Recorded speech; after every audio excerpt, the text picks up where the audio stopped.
जो लिख सकता है वो लिखिए, जो बोल सकता है वो बोले, जो चिल्ला सकता है चिल्लाए। और अगर ये तीन काम करने में भी आप असमर्थ हैं तो जो चिल्ला रहा है उसके साथ खड़े हो जाए। और आज आपके देश में ये जो युद्ध चल रहा है, जो आपको दिख नहीं रहा है, आप सिर्फ खबरों के हिसाब से देखते हैं। कहां कुछ लोगों को मार दिया गया, कुछ लोगों को काट दिया गया, एक लड़की पंजाब में शादी करके लाई गई, उसको कैसे मुजफ्फरनगर के अंदर काट करके जमीन में डाल दिया गया, किसी लड़की का शरीर जो है सूटकेस में मिल रहा है। कुछ ये आप घटनाएं सुनते हैं और समझते हैं कि बस खत्म। 24 आवर, हर मिनट इस देश के अंदर एक युद्ध है। वो युद्ध दिख नहीं रहा है। जब दिखता है आपको तो आप थोड़ी देर के लिए सरकार ने ये नहीं किया, पुलिस क्यों नहीं कर रही, अब आजकल अमित शाह का नाम भी लोग लेने लगे, तो ये क्यों नहीं करता है। सरकारों की बड़ी लिमिटेशन होती है, सरकार सब कुछ नहीं करती। लिहाजा मैं मानता हूं कि आज भी इस दौर में भी अगर सच सुनना चाहते हैं तो सिर्फ सच सुन के ताली मत बजाइए। मैं अपनी बात को एक स्लोगन के माध्यम से आपके बीच में रखता हूं। वो बेटा हो, बेटी हो, छोटा हो, बड़ा हो, बुजुर्ग हो, जो लिख सकता है वो लिखिए, जो बोल सकता है वो बोले, जो चिल्ला सकता है चिल्लाए। और अगर ये तीन काम करने में भी आप असमर्थ हैं तो जो चिल्ला रहा है उसके साथ खड़े हो जाएं। इस देश में बड़े लंबे समय के बाद चिल्ला रहे हैं लोग। आपकी सामूहिक शक्ति ने हिंदुस्तान में एक स्तंभ है, इंस्टीट्यूशन है, जिसे चौथा स्तंभ कहते हैं हमारे यहां, जिसमें 25 साल मैंने भी काम किया है। यही नैरेटिव बनाता है। एक देश का बड़ा अखबार, शुद्ध शाकाहारी हिंदुओं का अखबार है, फिल्म की मैगजीन भी निकालते हैं, हिंदी में भी निकालते हैं, इंग्लिश में भी निकालते हैं, चैनल भी हिंदी में है, चैनल भी इंग्लिश में है। उस अखबार में पूरे हिंदुस्तान में कहीं कोई घटना हुई, ये मैं एग्जाम्पल देकर इसे समझाना चाहता हूं आपको कि आपको पता रहे कि आप किधर जा रहे हैं। फ्रंट पेज पे खबर छपती है छोटी सी, उस खबर में एक साधु का कैरिकेचर बना हुआ है और उसके आधे शरीर तक गेरुए वस्त्र है, और इतना कैरिकेचर फ्रंट पेज पे लेफ्ट साइड पे छपता है, और नीचे लिखा होता है रेप इन रिलीजियस प्लेस। उसको पढ़ने के बाद पता चलता है कि रिलीजियस प्लेस में रेप करने वाले का नाम तो राशिद अली है। तो फिर उसकी तस्वीर क्यों छापी आपने? हजारों लोग होंगे, उसी से बस इतना पढ़ लेंगे हेडलाइन और वही चल जाएगी पूरे देश में। आपकी सामूहिक शक्ति और जागरूकता ने इस चौथे स्तंभ को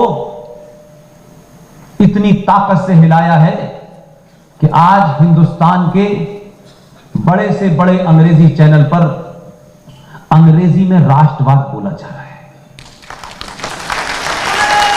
प्रोग्राम का नाम राष्ट्रवाद है। उनको लगता है कि सब कुछ हमने बेचा, झूठ बेचा, फरेब बेचा, सेकुलरिज्म बेचा, वामपंथ बेचा, लेकिन जो इस देश में सबसे ज्यादा ताकतवर हैं, सबसे ज्यादा टैक्स देते हैं, अगर हमने उनकी बात नहीं सुनी तो बहुत सारे चैनल बंद हो गए, हमारा भी नंबर ना जाए। इसलिए आज टेलीविजन की डिबेट जब तय होती है एडिटोरियल में तो यह पूछा जाता है सोशल मीडिया पे इशू क्या है। और आप ही की वजह, जिस शहर में आप बैठे हैं, आप ही की ताकत है कि आपने सत्ता पे जिसे बिठाया है, कुछ लोगों ने, पता नहीं वो किस मानसिकता के होंगे, क्या उनकी सोच है, हमारी संस्कृति में किसी की भी मृत्यु हो जाए तब भी हम भले ही उसके जनाजे में न जाएं, तब भी उसके ऊपर उसके मरने पर खुशी नहीं मनाते हैं।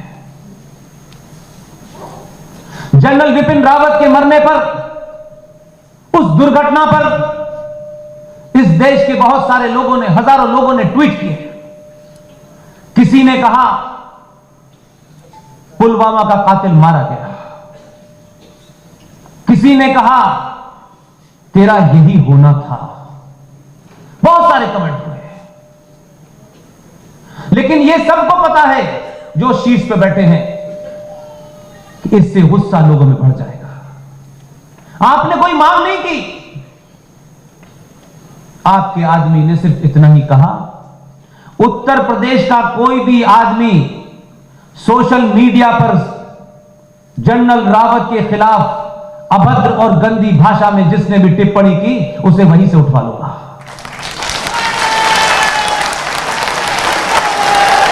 आप कह सकते हैं कि यह सरकार का काम नहीं था, लेकिन सरकार को इंटरवीन करना चाहिए था। सरकार की जरूरत है। सरकार सिर्फ इसलिए नहीं बनी है कि बिजली कितनी आई और रोड कितनी बनी और किसको कितना टैक्स दे दिया। यह जिंदगी भर चलेगा और जब तक सृष्टि है तब तक यह चलता रहेगा। यह आपकी सामूहिक शक्ति है, इसलिए उसको पहचानिए। और फिर मैं आखिर में आपसे दूसरी बात कहना चाहता हूं। ये पुलिस वाले हैं, ये कल भी थे। मैं नहीं जानता, जो मेरी बात के विरोधी हैं,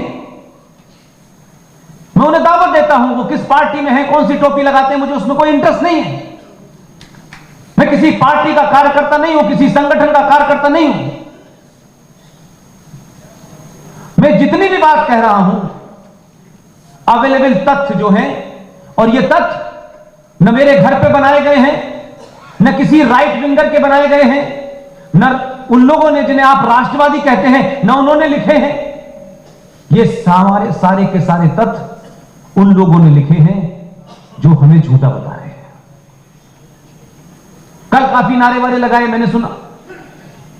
वहां भी पुलिस बेचारी खड़ी रही। शासन का जो आदेश होगा ये उसे पालन करें। लेकिन इस वर्दी के पीछे भी तो एक सनातनी है। वर्दी पहनने से वो मर नहीं सकता। वर्दी 8 घंटे पहनेंगे, 10 घंटे पहनेंगे, लेकिन वो वर्दी के अंदर भी शासन के नियम कानून को मानते हुए भी सच का साथ तभी देंगे जब समाज इनके साथ खड़ा होगा।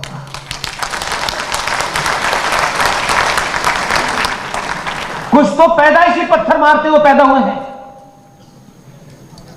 क्योंकि वो हज करने जाते हैं, वहां भी शैतान को पत्थर मारते हैं। वो तो इनके पत्थर मार ही रहे हैं, लेकिन आप तो कम से कम न मारो। या आप में से किसी का भाई है, किसी का बेटा है, किसी का पति है। आप जिस एसी में बैठ के ड्यूटी करते हैं और कागज पे लिखते हैं आदेश, अगर ये पता चल जाए ये आदेश किसने दिया है, तो लोग आप पे भी पत्थर मारना शुरू कर देंगे। लेकिन आप आदेश लिख के सरकारी नौकरी करते हैं, इसलिए आपके खिलाफ कुछ नहीं होता, और ये सड़क पे खड़े होते हैं, इसलिए सबसे ज्यादा सॉफ्ट टारगेट है।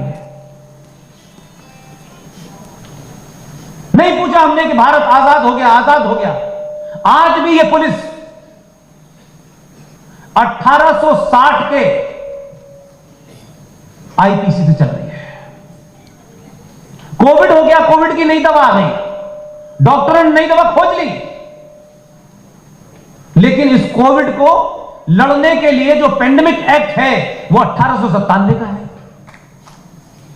1897 में कोई बीमारी आई, कोई महामारी आई, उसे लड़ने के लिए तत्कालिक तौर पे कुछ इंतजाम किए गए, उसका एक कानून बना दिया। इस बीच में 1897 से लेकर 1997 निकल गई, 2021 आ गई, कोविड आ गया, नई दवा आ गई, नए तरीके आ गए लड़ने के, लेकिन एक्ट वही होगा जब अंग्रेज साहब थे।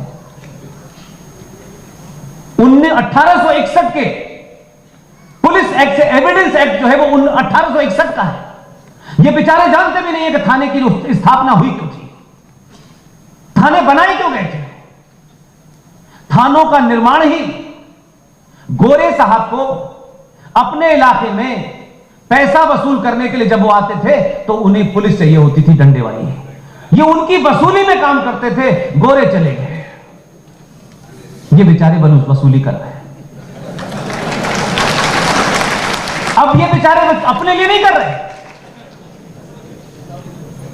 अब कमिश्नर साहब की पत्नी सोशल वर्क करती हैं, जिसकी जिम्मेदारी इनकी है, उनकी बेचारे ये पर्ची काटते हैं। तो अपने बीच में बहुत सारी चीजों को पहचानिए।